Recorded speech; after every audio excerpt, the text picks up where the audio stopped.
ઉપવાસ કરવાની જરૂર નથી, ત્યારે મોબાઈલનો ઉપવાસ કરવાની જરૂર છે કે ચાલો ભાઈ એક દિવસ માટે હું મોબાઈલ નહીં વાપરું, 1 કલાક માટે નહીં વાપરું. કેટલું મોટું કામ થઈ શકે છે. કાંઈ વિચારોનો સમય આપણને મળે છે. બ્રહ્મા નારદને કહે છે, નારદ સાંભળો, હું ભગવાન શિવની સુંદર સ્તુતિ કરું છું. અને બ્રહ્માજીએ મહાદેવની સ્તુતિ કરી છે. આટલી સુંદર સ્તુતિ છે, બહુ લાંબી છે, પણ એ તો કોરોના કાળમાં પૂરી સ્તુતિનું ગાયન મેં કર્યું હતું. પણ અત્યારે તો આપણે એકાદો શ્લોક બોલી નાખીએ અને ધીરે ધીરે કથામાં પ્રવેશ કરીએ. આપણે નમસ્કાર કર્યા છે બ્રહ્માજી, ભગવાન શિવને પગે લાગ્યા છે. કથા શિવની કહેવાની છે. એ પહેલા શિવજીને વંદન કરે છે, મહાદેવને પ્રણામ કરે છે. નમો સ્તવનંત રૂપા, અનંત રૂપ ભગવાન શિવનું. શિવનું કઈ એક રૂપ થોડું છે? વરસાદની જેટલી ધારાઓ એટલા મહાદેવના રૂપ છે. આ જગતની અંદર જેટલા જંગલના વૃક્ષો છે ને વૃક્ષોના જેટલા પાન છે એટલા મહાદેવના રૂપ છે. આસમાનમાં જેટલા તારાઓ છે એટલા શિવના રૂપ છે. સાગરમાં જેટલા જલકણ છે એટલા ભગવાન શિવના રૂપ છે. અનંત રૂપાય નમઃ, અનંત સ્વરૂપાય નમઃ. આ શિવજીના નામો છે. અનંત રૂપાય નમઃ, અનંત સ્વરૂપાય નમઃ, ઓમ અનંતાય નમઃ. ઓ શિવ છે જે અનંત છે. હરિ અનંત, હરિકથા અનંતા, કહી સુનઈ બહુ વિધિ સબ સંતા. આપના અનંત રૂપોને હું પ્રણામ કરું છું ભગવાન. મારા પ્રણામનો સ્વીકાર કરો. હું તમને નમસ્કાર કરું છું. નમો નમો સ્તવનંત રૂપાય નીલકંઠ નમોસ્તુતે અવિજ્ઞાત સ્વરૂપાય કૈવલ્યાય મૃતાય ચ કૈવલ્યાય મૃતાય. શિવજીને માટે કેટલું સુંદર બ્રહ્માજીએ કહ્યું છે. મૂળ રૂપને કોઈ નથી જાણતો. મહાદેવજી કોણ જાણે મહાદેવના રૂપને? કોઈ નહીં. અવિજ્ઞાત, किसी को विज्ञान नहीं है. लेकिन તમારા અનેક રૂપોમાં મને નીલકંઠ બહુ વાલો લાગે છે. ભગવાન શંકરજી કાળકોટના નામનું જાહેર પીધું, કંઠમાં વિશે રાખ્યું છે નીલકંઠ, જેમનું નામ છે. અહીં ઋષિકેશ હિમાલય પહાડ પર ભગવાન નીલકંઠનું સુંદર શિવલિંગ છે. દુકાનોથી ઘેરાઈ ગયું છે. ત્યારે બધું સિમેન્ટ કોકરના જંગલો બની ગયા છે અને વચ્ચે મહાદેવનું શિવાલય છે. પણ આવતા સમય બધા મંદિરોનો જીર્ણોદ્ધાર થઈ રહ્યો, એનો પણ થશે કાંઈક. તીર્થો ડેવલપ થઈ રહ્યા છે, તીર્થોનો વિસ્તાર થઈ રહ્યો છે, વિકાસ થઈ રહ્યો છે.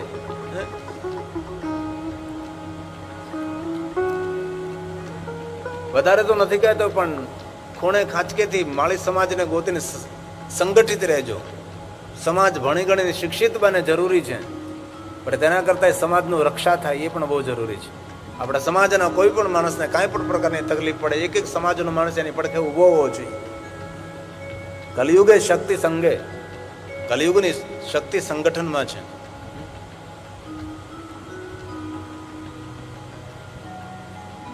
કાલે એક દ્રશ્ય જોયું.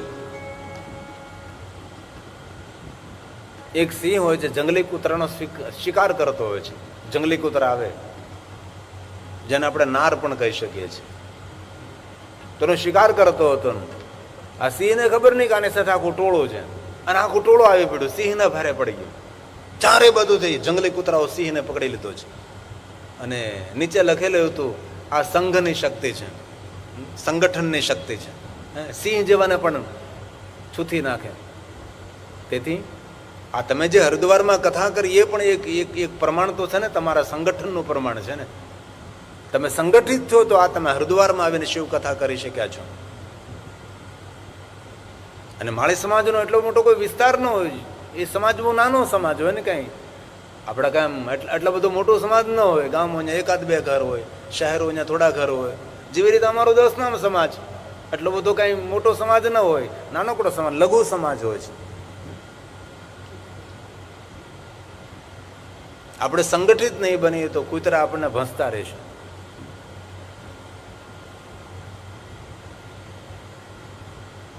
બ્રહ્મા નારદને કહે છે, નારદ, મૂળ રૂપને તો હું નથી જાણતો, પણ નીલકંઠ રૂપ જે મહાદેવનું છે મને બહુ ગમે છે.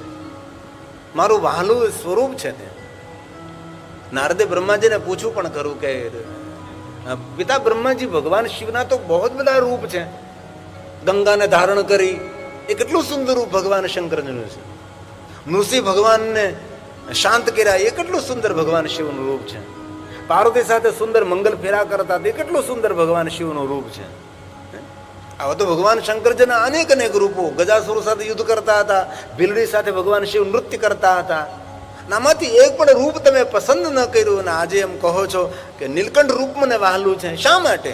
જ્યારે બ્રહ્માજીએ નારદને એમ કહ્યું કે જગતના હિત માટે ને દેવતાઓના દુઃખને દૂર કરવા માટે જેને વિષપાન કર્યું છે અને દુનિયામાં વહાલો એ જ લાગે છે બીજાના દુઃખને દૂર કરે છે, બીજાના દુઃખમાં ભાગ લે છે, એ જ માણસ સારો લાગે છે. મરદાની તો તેમાં કહેવાય છે જે બીજાના આંસુ લૂછે છે. બાકી મોટી મૂછું તો બિલાડાઓને હોય છે અને ઉંદરડાને હોય છે. હે મરદાનગી આપણે એમાં છે કે કોઈના આંસુ લૂછે, કોઈના દુઃખમાં ભાગ લઈએ આપણે, એ મરદાનગી છે. બ્રહ્માએ નારદને કહ્યું કે નારદ, શંકર ભગવાને જગતના હિત માટે, લોક હિત માટે અમૃતની અપેક્ષાઓ નહીં રાખી વિષપાન કર્યું છે. તેથી શંકર મને બહુ આલા છે. દેવતાઓને રક્ષા માટે. આપણે સૌ જાણીએ છીએ જગત પ્રસિદ્ધ એ કથા છે કે સમુદ્ર મંથન કરતે સમય કેટલું કેટલું મૂલ્યવાન વસ્તુ નીકળે. ભગવાન શિવજી તેની એક પણ અપેક્ષા ન કરી ભગવાન શંકરજીએ પ્રસન્નતાપૂર્વક જગત હિત માટે, લોક હિત માટે વિષપાન કર્યું છે. તેથી નીલકંઠ નામે ભગવાન શિવ પ્રસિદ્ધ થયા છે. નારદ, મને ખબર નથી. નાંતમ દેવા વિજાનંતી. મૂળ રૂપને હું જાણતો નથી. હું નહીં પણ દેવતાઓ પણ નથી જાણતા. નાંતમ દેવા, નાંતમ દેવા વિજાનંતિ, વિજાનંતી નહીં જાણતા કોઈ. યસ્ય તસ્મૈ નમો નમઃ યમ ન વાચં પ્રશંસન્તિ નમસ્તસ્મૈ ચિદાત્મને નમસ્તસ્મૈ ચિદાત્મને. બસ નમસ્કાર કરું, તેને પ્રણામ કરું છું. જેના તત્વને કોઈ સંપૂર્ણ પૂર્ણ જાણતું નથી એવા ભગવાન શિવની હું વંદના કરું છું. બ્રહ્માજી ભગવાન શંકરની વંદના કરી છે, મહાદેવને પગે લાગ્યા છે. હવે બ્રહ્માજી નારદની સામે ભગવાન શિવની કથાનો પ્રારંભ કરે છે. જ્યારે બ્રહ્મા નારદને એમ કહે છે કે નારદ, મહાદેવની કથા જ્યારે પ્રારંભ થાય છે ત્યારે જગતના બધા જ પાપો બળીને ભસ્મ થાય છે. સર્વ પાપ ક્ષયો ભવે. જ્યારે શંકર ભગવાનની કથાનો પ્રારંભ થાય છે ત્યારે આપણા બધા જ પાપોમાંથી મનુષ્ય મુક્ત બને છે. આવું શિવ મહાપડ ગ્રંથની અંદર ભગવાન વ્યાસે કહ્યું છે. આ સુંદર બ્રહ્માજી નારદને કથા કહે છે અને કહે છે કે નારદ, ક્યાં શબ્દોમાં તમારા પુણ્યની હું પ્રશંસા કરું કે તમે ભગવાન શંકરજીની કથા સાંભળવા માટે બ્રહ્મલોકની અંદર યાત્રા કરીને આવ્યા છો. જેમ આપણે આપણા ગામથી યાત્રા કરીને હરિદ્વાર સુધી કથા સાંભળવા માટે પહોંચ્યા, એવી જ રીતે નારદજી પૂરા તીર્થોની યાત્રા કરતા કરતા અને વૈકુંઠ લોક છોડીને બ્રહ્મલોકમાં પોતા બ્રહ્માના મુખેથી કથા સાંભળવા માટે બિરાજમાન છે. અને બ્રહ્મા અને નારદજી સુંદર સંવાદ કરે છે અને ભગવાન શંકરજીની કથાનું સુંદર ગાયન કરે. અને બ્રહ્મા બોલે છે, અછુત્વા સર્વલોકાના, યચ્છુત્વા સર્વલોકાનાં, જગત હિત માટે, લોક હિત માટે, સર્વના પાપના નાશ માટે, સર્વ પાપ ક્ષયો ભવે તદહં તે પ્રવક્ષ્યામિ શિવ તત્વં નામયં શિવ તત્વં નામયં. શિવનું નામ લઈને હું તું બંને શિવને યાદ કરીએ. વક્તા એકલા નહીં, શ્રોતા પણ સાથે શિવને યાદ કરે. અને શિવને યાદ કરીને ભગવાન શિવનું નામ લઈએ આપણે. ભગવાન શિવની કથાનો હવે બ્રહ્મા પ્રારંભ કરે છે. શિવ તત્વમ નામ અયમ, હું એકલો નહીં, તમે હું બંને મહાદેવને યાદ કરીએ અને શિવને યાદ કરતા કરતા શિવની કથાનું શ્રવણ કરીએ. પણ હે નારદજી સાંભળો, શિવ તત્વને હું જાણતો નથી. શિવ તત્વ મયા નેવ, હું નથી જાણતો. એમની કથા તમને કહીશ પણ આ તત્વને હું નથી જાણતો. આવું કોણ કહે છે? બ્રહ્માજી. શિવ તત્વં મયા નથી જાણતો, મને ખબર જ નથી કોણ છે. અને બધું અનુમાન છે ભાઈ, કોણ છે ને ક્યાં છે ને કેવો છે ને ખબર નહીં. गुण रूप रंग नहीं ऐसा है ठिकाना, कोई तो है न जाना में, कोई नहीं जानતું.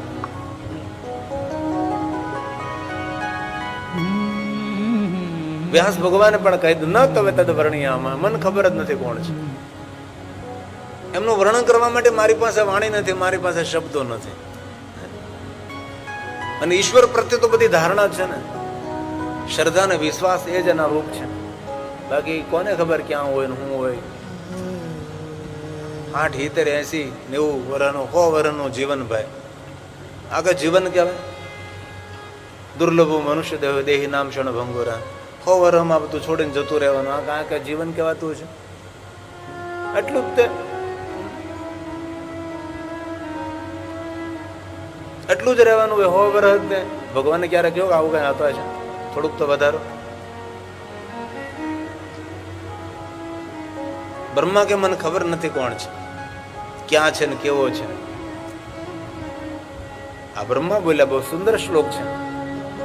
શિવ તત્વં મયમેવ વિષ્ણુનાભિયથારથઃ જ્ઞાનજે ચ પરમં રૂપં મદભૂતં ચ પરેણ મદભૂતં ચ પરેણ. લેકિન મુજે ભરોસો છે કોઈ તો છે.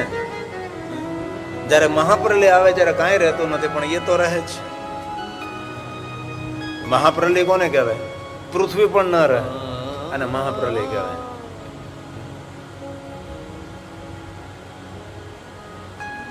અને એ તો સત્ય છે ને, કઈ નવું તો છે જ નહીં. આજે વિજ્ઞાન પણ જાહેર કર્યું કે ધીરે ધીરે પૃથ્વી પણ અંતરિક્ષમાં જતી રહે છે. પૃથ્વીથી સૂર્ય દૂર જતો રહેશે. ધીમે ધીમે સૂર્યનો પ્રકાશ પૃથ્વીને મળતો બંધ થઈ જશે.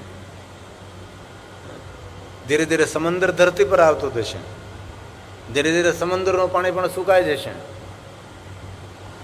આને મહાપ્રલય કહેવાય છે.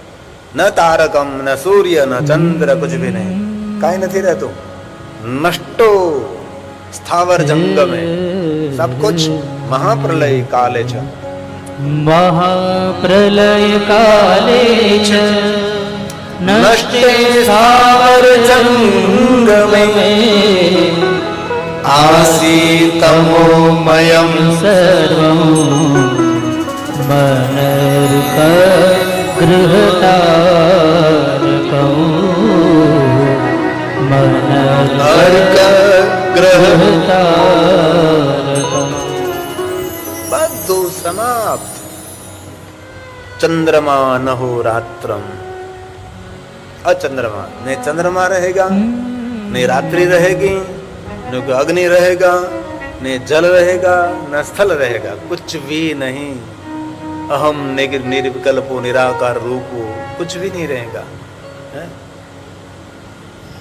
सब कुछ शांत.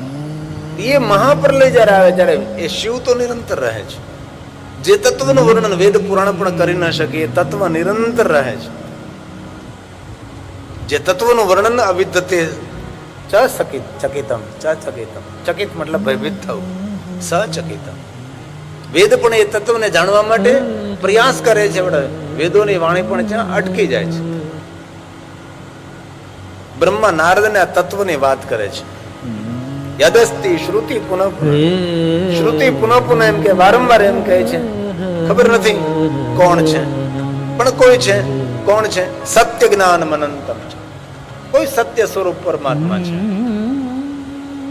તેના રૂપની ખબર નથી, તેના રંગની ખબર નથી, તેના આકારની ખબર નથી.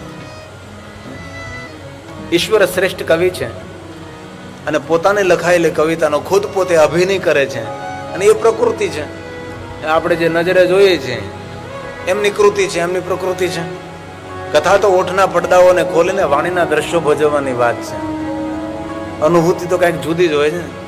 કથા વાર્તા સાંભળી અને ઈશ્વરને અનુભૂતિ કરવી મતલબ નકશામાં હિમાલય પહાડને જોવો. એ કથા.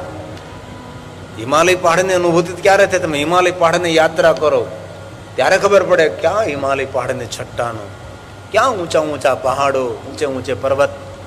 વાદળોને રોકવાનો પ્રયાસ કરે. ઊંચા ઊંચા વૃક્ષો, મોટી મોટી પથ્થરની શિલાઓ, ઘનઘોર જંગલ, જલના ઝરણાઓ, બહેતી નદીઓ, સુંદર સુંદર દિવ્ય વાતાવરણ. એ ક્યારે ખબર પડે? જ્યારે તમે હિમાલય પહાડમાં જાઓ ત્યારે. બાકી તો કથા તો બસ એક આધાર છે. કથા વાર્તાઓ નકશામાં હિમાલય જોવાની વાત છે. अनुभूति अलग हो. जो समझे वही पहचाने, बात कही नहीं जाती. गुंगा गुड़ का स्वाद कहे क्या, समझ समझ मुस्कुरावे. हैं? કોણ છે ખબર નહીં, ક્યાં છે ખબર નહીં, લેકિન કોઈ છે એ ખબર છે. એવું બ્રહ્માજીએ નારદને કહ્યું છે. गुप्त ज्ञान गति न पहुंचे, बाने की क्या गुंजाइश है. नेति नेति वेद पुकारे, नेति की अजब निशानी है. नहीं मिलती है कोई बात वेदांत में, कुछ भी नहीं मिल रहा. नेति नेति शब्द આપણે ગુજરાતી ગાઈએ ને, નેતિ નેતિ નેતિ નેતિ વેદ કહે છે, મારું ચિતડું ત્યાં જાવા જાય છે. નેતિ નેતિ વેદ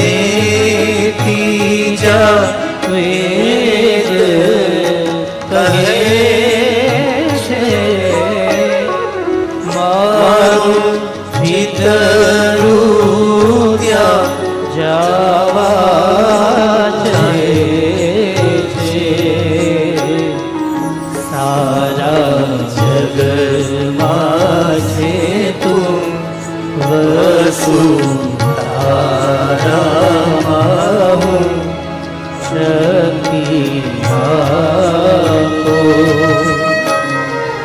દયા કરી શિવ દર્શન આપો. શંભો શરણે પડી મારું ઘડી રે ઘડી અષ્ટકાપો. દયા કરી શિવ દર્શન આપો.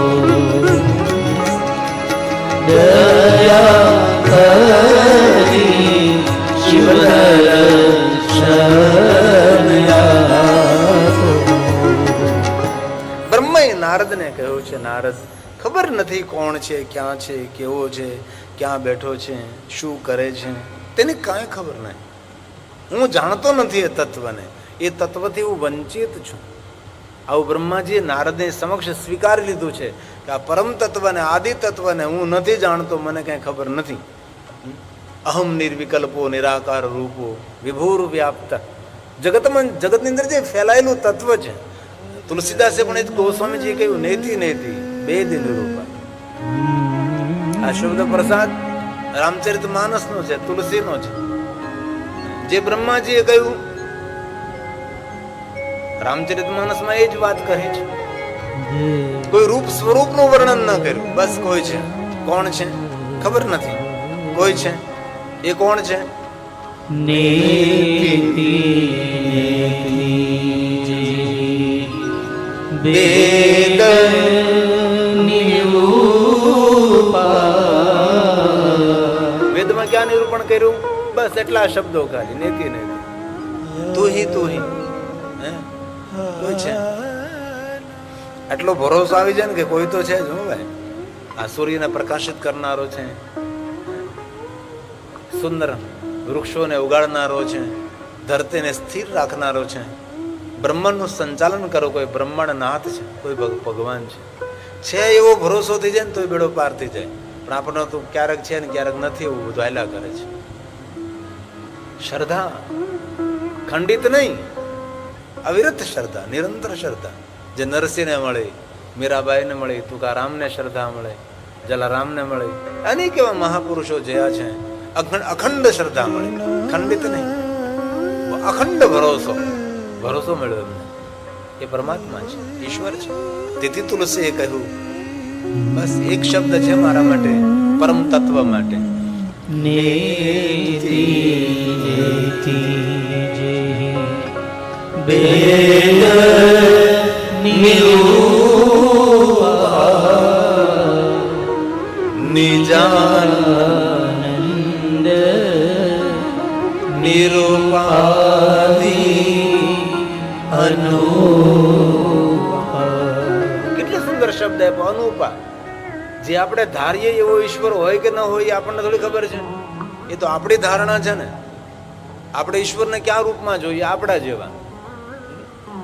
ઈશ્વરને ક્યાં રૂપમાં આપણે જોઈએ? બે હાથવાળા, બે પગવાળા, બે આંખવાળા, નાકવાળા, આવા આપણા જેવા. આપણા ભગવાન કેવા? આપણા જેવા. બહુ તમે આગળ વધો તો તમે 10 મસ્તક કરી દો, 5 માથા કરી દો, તેને 2 નેત્રોને બદલે 3 નેત્રો કરી દો, 2 હાથને બદલે 4 હાથ કરી શકો. કરી શકો શું કરી શકો? ઈશ્વરને કયા રૂપમાં તમે જોઈ શકો? આપણા રૂપમાં જોઈ શકીએ, હે ને? અનુપા. આપણે જે ધારીએ એના કરતા અલગ હોઈ શકે છે કાંઈ. આજે વિજ્ઞાન ખોજમાં છે કે બીજા કોઈ ગ્રહ ઉપર માણસ હોય તો કદાચ આપણો સંપર્ક થાય, પણ બીજા ગ્રહ ઉપર કોઈ માણસોનો સંપર્ક થાય તો એ વેરવૃત્તિ ને ક્રોધ અને રાક્ષસી હોય તો શું ખબર? આપણે બધાને ખાઈ જાય, હે? એટલે બીજા ગ્રહના માણસનો સંપર્ક ન થાય એ હિતમાં છે.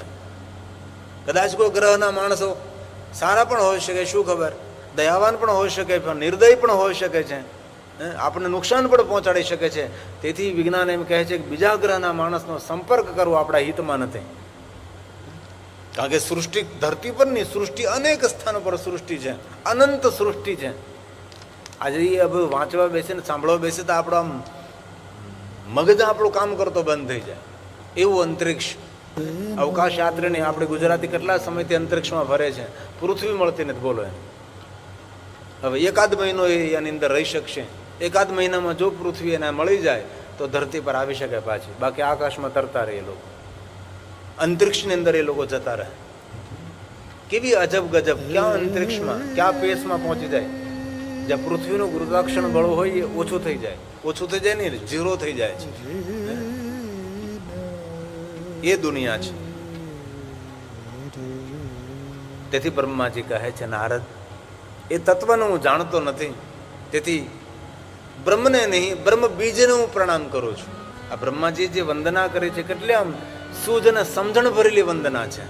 કોઈ રૂપની વંદના ન કરી. તેથી બ્રહ્માજી કહે છે, નારદ, એ તત્વને હું જાણતો નથી, તેથી બ્રહ્મને નહીં, બ્રહ્મ બીજને હું પ્રણામ કરું છું. આ બ્રહ્માજી જે વંદના કરી છે કેટલી આમ સૂઝ અને સમજણ ભરેલી વંદના છે. કોઈ રૂપની વંદના ન કરી, કોઈ રૂપનું સ્તવન ન કર્યું, કોઈ રૂપની સ્તુતિ ન કરી. બ્રહ્માજીએ સ્તુતિ કરી તો બીજ, વડલાની સ્તુતિ નહીં, વડલાનું જે બીજ છે કે બીજનું ફળ છે, આટલો મોટો વટવૃક્ષ. ઘણા ને તર્કવાદ કે વડલો પહેલા બીજ પહેલા, એને કહેવાય તું પહેલો. શાસ્ત્ર તર્કનો વિષય નથી, શાસ્ત્ર એ સંવાદનો વિષય છે. તેથી બ્રહ્માજી કહે છે, નારદ, બ્રહ્મ રૂપ બ્રહ્મજ્ઞ. બ્રહ્માજી બોલ્યા છે, કોને પ્રણામ કરે છે? નિરંજન નિરાકાર પરમ તત્વ આદિ તત્વની વંદના કરે છે. કથા ગહન છે, કથા કઠિન છે, કથા સરળ નથી. આ બ્રહ્માજીના પાવન શબ્દો છે. બ્રહ્મ રૂપ બ્રહ્મજ્ઞ બ્રહ્મ ભાવે ચ તત્પર બ્રહ્મ બીજ સ્વરૂપેણ બ્રહ્મ બીજ નમોસ્તુતે બ્રહ્મ બીજ નમોસ્તુતે. જો જગતનું સર્જન કરનારા પરમાત્મા છે તેને હું પગે લાગુ છું, તેની હું વંદના કરું છું. કોણ છે? અંતે બ્રહ્માએ કહ્યું કે આપણે આંખો દ્વારા જે જોઈએ છે નારદ, એ જ એનું સ્વરૂપ છે. સર્વવ્યાપક, સર્વત્ર ઈશ્વર છે. ક્યારે કોઈ તમને આપણને પૂછે કે તમે ભગવાનને જોયા, તો એને કહેવાનું કે ક્યાં જોયા? તો કે આ ઝાડમાં, આ પહાડમાં, આ ગગનમાં, અગનમાં, આકાશમાં, પ્રકાશમાં, મારામાં, તારામાં પણ, જળમાં પણ તું, ચેતનમાં પણ તું, સૂર્યમાં પણ તું છે, ચંદ્રની અંદર પણ તું છે. આ પુષ્પદંતની સુંદર રચના છે. ઈશ્વરને ક્યાં તમે જુઓ? દિવાલીમાં, શિવાલીમાં, સર્વત્ર પર પરમાત્મા છે. અત્ર તત્ર સર્વત્ર ઈશ્વરનો વાસ છે. દુનિયાની કોઈ જગ્યા એવી ખાલી નથી. હરિવ્યાપક સર્વત્ર સમાન. પણ ઈશ્વર પ્રત્યે પ્રેમ પ્રગટ થાય તો તેનું દર્શન થાય. તેથી પુષ્પદંત બોલ્યા, ત્વમર્ક, સૂર્ય પણ તું છે, સ્ત્વમ સોમ, ચંદ્ર પણ તું છે, પવન પણ તું છે. ક્યારે તમને પૂછે કે ઈશ્વર ક્યાં છે, તો કહેવાનું કે અખિલ બ્રહ્માંડ એ ઈશ્વર છે. અનંત બ્રહ્માંડ ઈશ્વર છે. એ પૃથ્વી એ ઈશ્વર છે. સાગર, સમંદર, સબ કુછ. અને આ વાત પુષ્પદંતે બહુ સરસ કરી છે. એક પંક્તિ, ત્વમર્કસ્ત્વં સોમ સ્ત્વમસી પવનસ્ત્વં ભૂતવા સ્ત્વમાપસ્ત્વં વ્યોમ ત્વમુધરણીરાત્મા ત્વયિ ચ પરિચ્છિન્નામેવં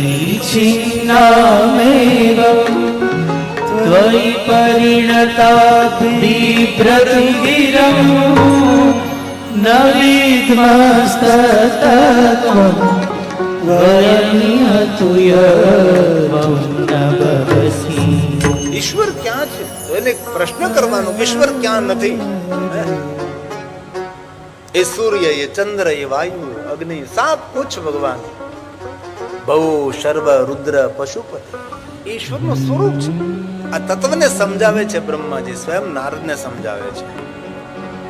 ભવઃ સર્વો રુદ્રઃ પશુપતિરથોગ્રસઃ મહા તથા ભીમેશાના દ્વિતીયદ વિધાનાશકમિદં. જો ભગવાન શિવજીની 8 મૂર્તિ છે, જેને અષ્ટમૂર્તિ કહેવાય છે. અષ્ટમૂર્તિ સ્વરૂપ ભગવાન શિવ છે. તેથી આપણે રુદ્રાષ્ટક બોલીએ, શિવાષ્ટક બોલીએ, બિલ્વાષ્ટક બોલીએ, હે ને? 8 શા માટે? કે પરમાત્માની મૂર્તિ 8 છે. અષ્ટમૂર્તિ દ્વારા ભગવાન શિવ પૂરા જગતમાં વિસ્તરેલો છે, ફેલાયેલો છે, વહેંચાયેલો છે, હે ને?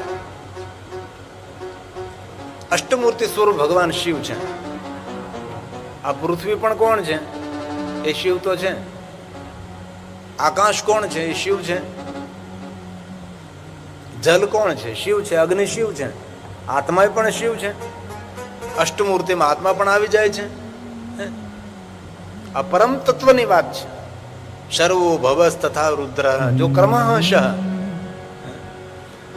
સર્વો ભવસ્તથા રુદ્રઃ ઉગ્રો ભીમઃ પશુપતિ ઈશાનાશ્ચ મહાદેવો મૂર્તય શશાશ્ચ વિશ્રુતા. જે દુનિયામાં દેખાય છે એ બધું શિવ દ્વારા સર્જન થયેલું, શિવ દ્વારા પ્રગટ થયું છે. એમાં શિવ બધો સમાયેલો છે. ધત્તે ચરાચરમ. દુનિયાની કોઈ જગ્યા એવી નથી કે જ્યાં શિવ નથી. પણ જોવા માટે શું કરવું પડે? આપો દ્રષ્ટિમાં તેજ અનોખું, સારી સૃષ્ટિને શિવરૂપ દેખું. હવે સારી સૃષ્ટિને શિવરૂપ દેખીએ કે ન દેખીએ એ કાંઈ જરૂર નથી. પણ આપણા બાપામાં શિવ દેખીએ, આપણી મામાં શિવ દેખીએ, બહેનો પોતાની સાસુમાં શિવ જોવે, પોતાના સસરામાં શિવ જોવે. સૃષ્ટિની વાત છોડો, આપો દ્રષ્ટિમાં તેજ અનોખું. સારી સૃષ્ટિને શિવ જોવાની જરૂર નથી. પહેલા તો તારી સાસુમાં શિવ જો, પહેલા તારી સસરામાં શિવ જો, પોતાના બાપામાં શિવ જોવે. મારા બાપામાં દેખું, મારી મામાં દેખું, મારે સાસુમાં દેખું, મારા સસરામાં દેખું. ભગવાનને ભોજનનો થાળ જમાડવા જઈએ પહેલા આપણા ઘરમાં ગરડા માણસોને ભોજન કરાવી દઈએ ને તો ભગવાન કંઈક મને થાળ પહોંચી ગયો. પણ માણસ કરવાનું છે એ કરતો નથી. અષ્ટમૂર્તિ સ્વરૂપ પરમાત્મા દરેક જગ્યાએ વહેંચાયેલો, ફેલાયેલો, વિસ્તરેલો છે. વિશ્વરૂપ છે, વિશ્વનાથ છે, વિશ્વપતિ છે, વિશ્વ સર્જક છે. આ શાસ્ત્રનો અંતિમ નિર્ણય છે. આ પરમાત્મા ક્યાં છે? દરેક જગ્યાએ છે. એક સુંદર શ્લોક છે, नंदी और सुरभि और कामधेनु आपके ही प्रतिरूप है. ये नंदी वो भी शिव का स्वरूप, सुरभि गाय माता એ પણ તમારું સ્વરૂપ છે. પૃથ્વીમાં ધારણ કરેલા સર્વદેવ આપ છો. આ પૃથ્વી પણ કોણ છે? શિવ છે. મેં આપકો નમસ્કાર કરતા હું. આ શિવ મહાપુરુષ ગ્રંથનો શ્લોક છે. વાયુ રૂપધારી પરમાત્મા તમે છો, વસુ રૂપધારી પરમાત્મા તમે છો, ગગન રૂપધારી અગ્ન રૂપધારી પરમાત્મા આપ છો. આ કેટલી સુંદર વાત કરે છે. અષ્ટમૂર્તિ શિવ.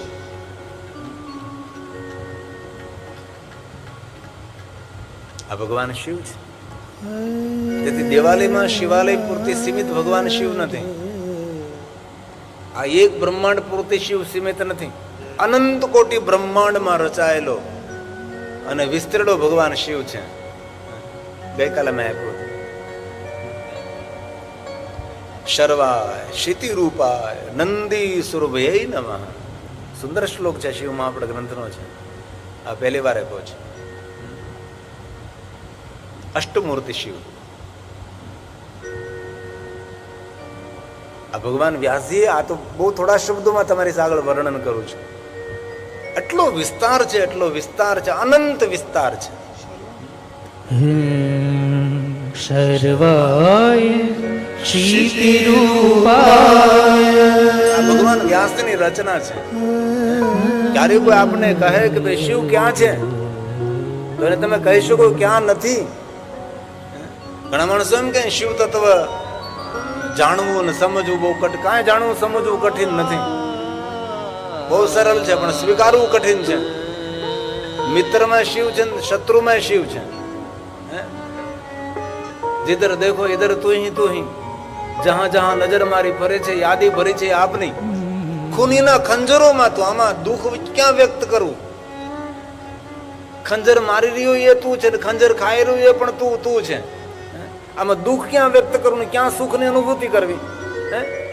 તેથી પરમ તત્વને પામેલા માણસો ના સુખમ ના દુઃખમ કુછ ભી નહીં. એને કઈ સુખની અનુભૂતિ નથી થતી, તેને દુઃખની કોઈ અનુભૂતિ નથી થતી. જે પરમ તત્વને પામી ગયેલા નથી, મહાત્મા ખુલ્લા શરીર હિમાલય પહાડમાં બેઠા હોય, ઉપર બરફ પડતો હોય, છતાં એને કાંઈ લેવા દેવા નહીં, કારણ કે એ શરીરથી પણ છૂટી ગયેલા છે, એ શરીરથી પણ પર છે. અરે બરફની ગુફાઓમાં રહે, તમે જુઓ તો ખરા એની માનસિક સ્થિતિ કેવી છે. બરફની ગુફાઓમાં રહે, ખુલ્લા શરીરે રહે અને બરફને તોડીને એમાંથી પાણી કાઢીને એનાથી સ્નાન કરે. તમે જુઓ એની માનસિક સ્થિતિ કેવી છે. આ યોગી મહાપુરુષો આવું કરી શકે છે. એના માટે તેને જીવન આખું સમર્પિત કર્યું હોય છે. શરીરનો પણ મોહ જેને છોડ્યો હોય છે, એ શિવ છે. બાકી આ સ્થિતિ આપણે પહોંચવું એ તો આપણા માટે તો ખાલી કથા જ રહી જાય છે. આપણા માટે સંભવ નથી. એ તો અવતરણ પામેલા મહાપુરુષો એ આ બધું સમજી શકે છે. નમસ્કાર કરું છું. શર્વાય સર્વાય શિતિરૂપાય નંદી સુરભય નમઃ. ઈશાય વસવૈ સુભ્યં નમઃ. સ્પર્શમયાત્મને નમઃ. સ્પર્શમયાત્મને. આ બ્રહ્માજી આ બધું વર્ણન કર્યું છે. અને આ તત્વ જો આપને સ્પર્શી જાય તો કોઈ શત્રુ ના રહે, કોઈ મિત્ર ને, કોઈ ખટપટ ના રહે, કોઈ પડદા ના રહે. બ્રહ્માંડ મિટા દે પડદા તો ઘટ ઘટ દર્શન પાવું. પણ આ સ્થિતિએ પહોંચવું એ મારું પણ કામ નથી અને કોઈ અનેકનું. આ તો મહાપુરુષો કોઈ પહોંચેલા સાધુ પુરુષોની વાત છે. મિલે કોઈ એસો સંત ફકીર પહોંચા દે ભવદરિયા કે તીર. એમનું આ કામ છે. બાકી તો આપણે સાંભળી આવું હોઈ શકે છે. શિવ તત્વ એટલે શું? કોઈ પરાયો નહીં, કોઈ પોતાનો નહીં. એ તત્વની વાત છે.